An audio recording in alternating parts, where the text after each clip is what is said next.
Today we are going to discuss radiation pollution. So radiation we can say in simple wording, it is nothing, it is passage of energy between the places to the space we can say, or through the any materials. May generally you can say in simple example, radiations may be generated by sun that regulates the temperature of the earth. It may be classified in different modes, and one of the most important, or you can say most specific, is ionizing radiations or non-ionizing radiations. So ionizing radiation means जो ionise हो जाता है, ionise हो जाता है जो मतलब, और non ionising means non ionise होता है, उसके पास कैपेसिटी नहीं होती है, इधर एनर्जी नहीं होती है कि दूसरे को वो आयोनाइज कर सके और अनाइज हो सके। ठीक है, तो आपका आयोनाइजिंग मतलब उसकी वेवलेंथ जो है शॉर्टर होगी, wavelength shorter, frequency and energy high. Ionizing radiations are those radiation materials that have shorter wavelength and higher frequency and energy. ठीक है, ये होगा, इसको पेनिट्रेटिंग पावर भी ज्यादा होगी. In simple wording, other wording में हम लोग समझते हैं. नॉन आयोनाइजिंग के पास क्या होगा, लोअर हायर वेवलेंथ होगा, शॉर्टर फ्रीक्वेंसी और एनर्जी होगी. वेवलेंथ ज्यादा होगा लेकिन एनर्जी और फ्रीक्वेंसी जो होगी वो कम होगी, लोअर होगी, तो इसके पास पेनिट्रेटिंग पावर नहीं होगा. अगर वर्डिंग में समझे नॉन आयोनाइजिंग को, तो ये सिंपल जो भी आपको हार्म करेगा और इंजुरी करेगा वो सुपरफिशियल करेगा, maybe photochemical reactions, maybe sunburns. ठीक है, और मतलब आप कर सकते हैं आई डैमेज, आंख को, जो भी करेगा सुपरफिशियल और लोकलाइज करेगा. नॉन आयोनाइजिंग इसलिए हमारे लिए ज्यादा इंपॉर्टेंट है. आयोनाइजिंग में भी अल्फा पार्टिकल्स, में भी बीटा पार्टिकल्स, में भी gamma rays. These are, you can say, atoms are associated or molecules are associated with the ionizing radiations, and it's considered, ionizing radiations considered as the most important source of environmental pollution. May be produced from the materials present on lithospheres, or you can say may obtained directly from the space. Now ionizing radiation हमारे लिए important है, most of the environment most common environmental pollutants है, so थोड़ा detail में हम करते हैं इसे.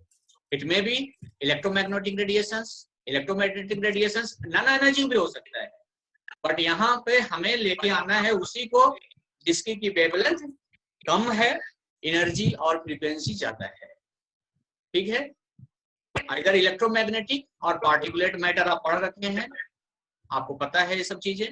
सो पार्टिकुलेट और अदर वर्डिंग में that is also called as corpuscular radiations. तो इलेक्ट्रोमैग्नेटिक रेडिएशंस जो होता है आपका मेनली सनलाइट का जो रेडिएशंस मटेरियल है वो भी इलेक्ट्रोमैग्नेटिक रेडिएशंस है. अल्ट्रावायलेट भी हो सकता है, इंफ्रारेड भी हो सकता है, गामा रेड भी हो सकता है, रेज भी हो सकता है, एक्सरे और माइक्रोवेव्स का भी हो सकता है. These are well known form of, you can say, electromagnetic radiations. UV जो लाइट है इसमें से जो आपका मे बी सन से जनरेट होता है, इसकी इफेक्ट जो होती है वो लंबे समय तक लास्टिंग करता है लिविंग मैटर तक. दूसरे साइड में जो पार्टिकुलेट आते हैं तो आपका यू कैन से अल्फा बीटा पार्टिकल्स और इलेक्ट्रॉन, न्यूट्रोन और न्यूट्रॉन्स जो होता है एटम्स का, ये इसके डिफरेंट फॉर्म्स हैं और फॉर्म्स उससे एक रिलीज होता है कोई भी सब्सटेंसेस से. ठीक है, so radioactive particles like by simply beta, alpha beta, neutron, proton और कॉस्मिक रेज, ये कोई भी पार्टिकुलेट रेडिएशंस हो सकते हैं. ये आप डिटेल में पहले पढ़े हैं तो ठीक है, नहीं तो आप कहीं से वेबसाइट से पढ़ लीजिएगा. मुझे बहुत ज्यादा इस पे जाना नहीं, और डिटेल में मुझे इस पे नहीं जाना है. हमें मेनली सोर्स पे जाना है. What are type of the biological effects of the new radiations? मैं इसको मिनिमाइज करता हूँ, मुझे भी दिक्कत होने लगता है. So sources may be natural sources or may be man-made sources. So natural source का the best example is the cosmic rays. ये आउटर स्पेस से होता है, लेकिन जैसे जैसे पास करता है वो वीकेंड होते जाता है, कमजोर होते जाता है. इन्वायरमेंटल भी बहुत सारे रेडिएशंस हैं, के सोर्स हैं। Environmental radiations you may classify in terrestrial radiation और एटमॉस्फेरिक रेडिएशन। तो टेरेस्ट्रियल रेडिएशंस होता है that is those radiation or radioactive elements that presents in man environment, soil में, रॉक से, बिल्डिंग से। एंड जो मोस्ट कॉमन एग्जांपल्स है इसका, ये याद रखिएगा थोड़ा सा एग्जांपल्स क्लासिफाई करके, दैट इज थोरियम है, यूरेनियम है, रेडियम है और आइसोटोप्स ऑफ पोटेशियम है। Atmospheric radiations likewise, radon and phorons are considered as the major pollutants of atmosphere, sometimes asked in examination. Now maybe internal radiations, बहुत सारा source हम लोग जानते हैं कि बोन सिंक और जो भी है बॉडी के अंदर सिंक हो जाता है, जमा होते रहता है, जमा पूंजी की तरह, ठीक है। तो these are called as internal radiations. इसके एग्जांपल हैं यूरेनियम है, थोरियम है और भी रिलेटेड सब्सटेंसेस इससे, थोरियम यूरेनियम के। आइसोटोप्स ऑफ पोटेशियम है, एस्ट्रोनियम है, कार्बन है। एस्ट्रोनियम तो बोन सिंक जैसे मैंने बताया, that is strontium is known as bone sink. ये डिपॉजिट होते रहता है वहां, स्टोर्ड होते रहता है वहां। Now man made, so man made आपका एक्सरे और मेडिकल जो भी इक्विपमेंट यूज करते हैं, that are constant source for, you can say X-rays, radio active fall out, that is आप जो न्यूक्लियर एक्सप्लोजन होता है, जो उससे एनर्जी रिलीज होता है, रेडियो एक्टिव सब्सटेंसेस रिलीज होते हैं, that are called as release of radioactive substances from the nuclear blast, that are called as radioactive fallout, ठीक है। इसके भी एग्जांपल हैं, आइसोटोप्स ऑफ कार्बन है, स्ट्रोनियम 19 है, 90 है, आयोडीन 131 है, कैल्शियम 137 है।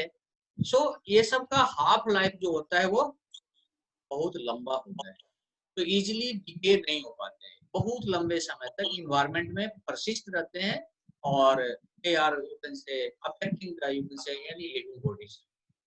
बहुत सारे मिसलेनियस भी आपका मैन मेड में है, जैसे आप टीवी यूज करते हैं, ल्यूमिनस डिश यूज करते हैं, मोबाइल फोन यूज करते हैं इवन।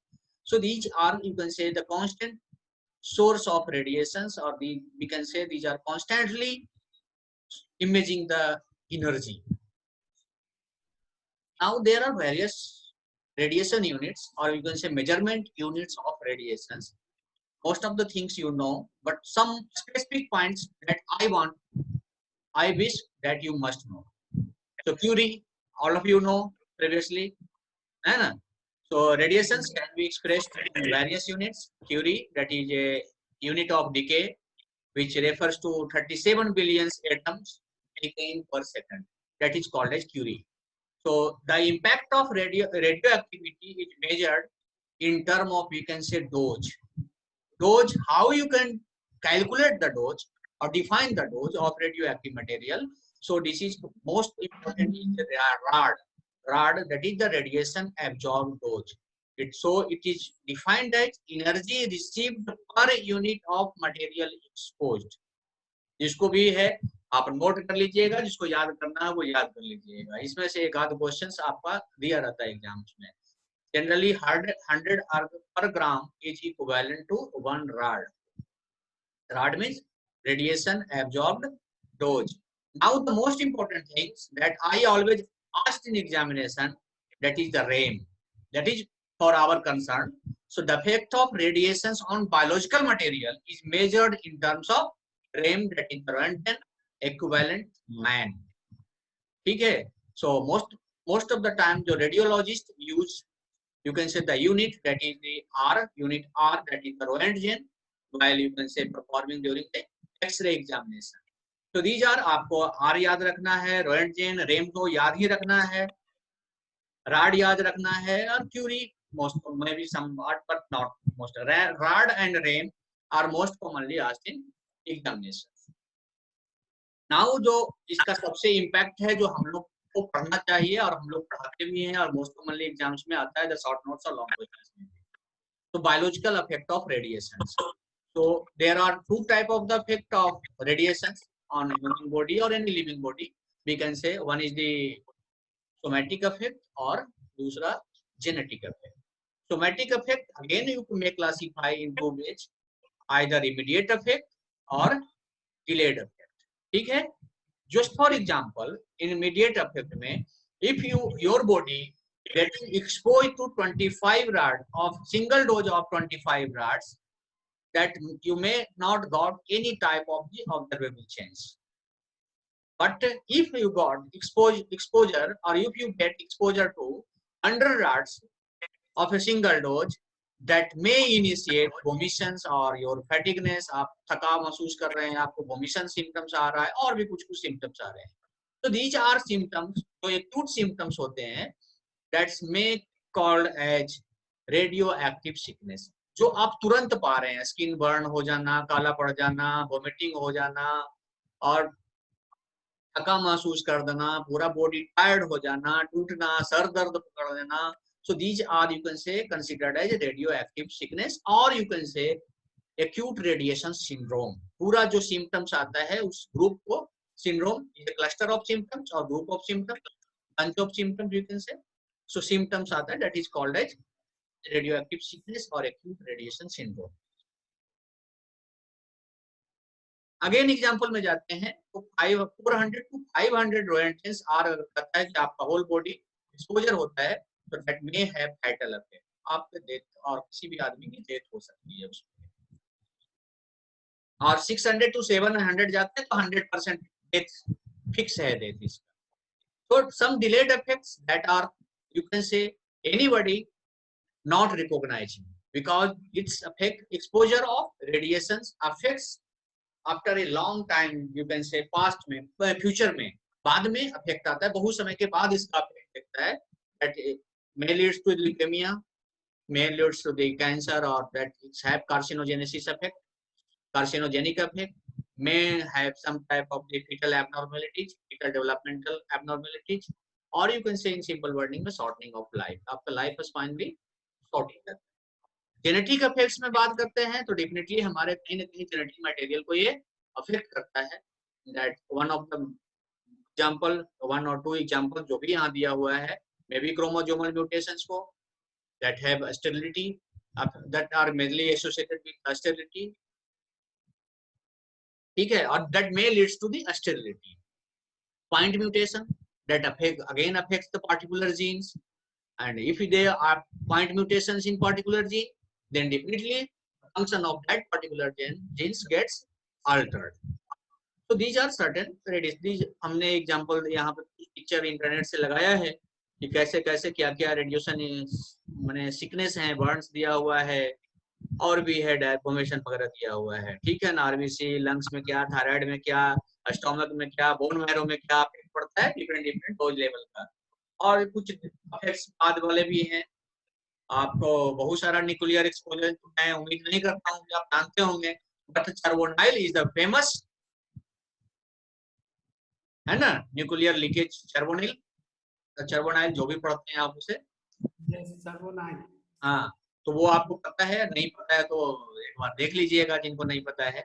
क्या है, इंटरनेट पे मारिएगा काफी मिलेगा उससे रिलेटेड, और कोर्स में भी आता है, मेरे बच्चे के कोर्स में भी पिछले साल था.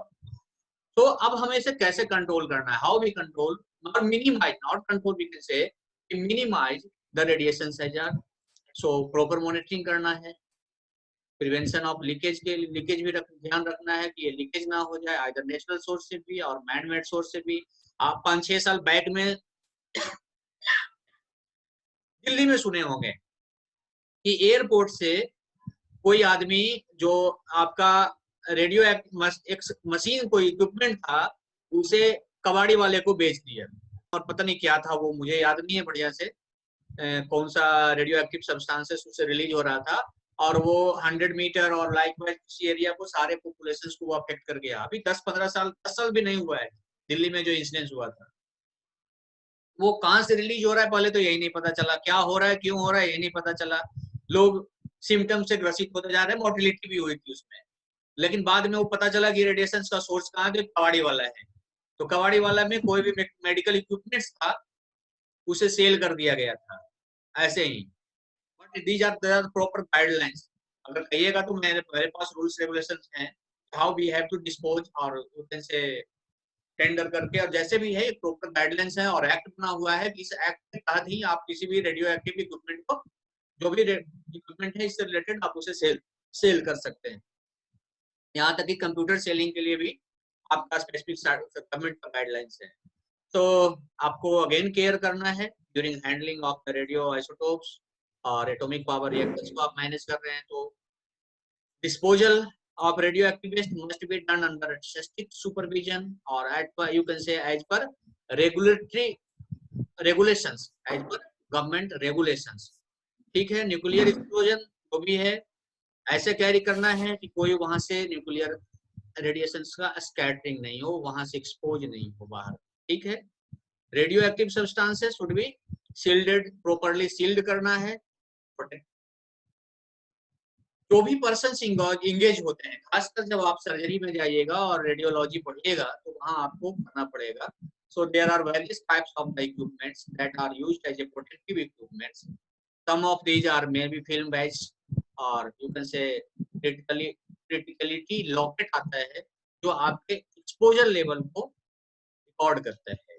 जैकेट भी आता है, लीड का और समथिंग का जैकेट आता है, वो आपको रेडियो एक्टिव एक्सपोजर से और एक्सरे एक्सपोजर से प्रोटेक्ट करता है। जैसे ही हम लोग जाते हैं तो जो भी आप एक्सरे करता है वो जैकेट पहन के करता है, लॉकेट भी पहन के रखता है ताकि उसका एक्सपोजर का जो डोज है वो मॉनिटर होता रहे। डोज मीटर्स में भी आपको सेम फंक्शन है, आपको डोज मॉनिटर करते रहना, यूज कर सकते हैं। जो भी प्रोटेक्टिव क्लॉथिंग्स है हमेशा यूज करते रहना है।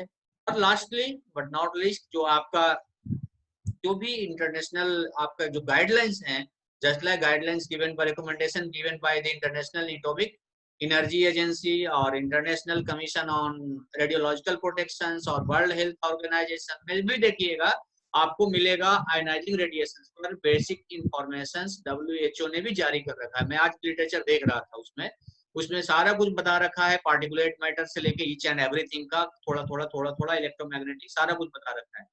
तो मैं थोड़ा सा वहां से भी पढ़ा हूँ। These are certain diagrams of you can say these are you can say surgical का आपका क्या मैंने सर्जिकल नहीं सॉरी आपका रेडियोलॉजी जो ये यूनिट होता है उसमें ये सब इक्विपमेंट्स और शील्ड और जैकेट्स और ये सब रॉकेट वगैरह, ग्लव्स वगैरह, गॉगल्स वगैरह अवेलेबल होते हैं।